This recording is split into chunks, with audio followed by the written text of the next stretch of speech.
Today in this video, we will see how to protect your Android device from harmful apps.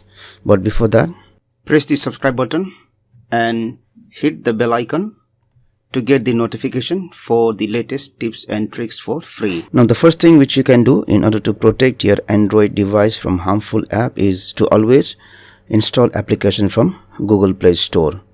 Even if you are installing app from third-party apps, make sure that it is reliable. Now the next thing which you can do is you will open Play Store. You will go to this more option here. You will go to Play Protect and make sure that you have selected this option Scan Device for Security Threat. Make sure it is always enabled.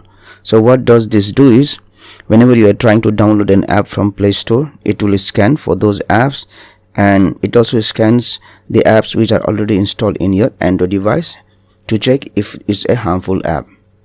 So these are the ways by which you can protect your Android device from harmful apps.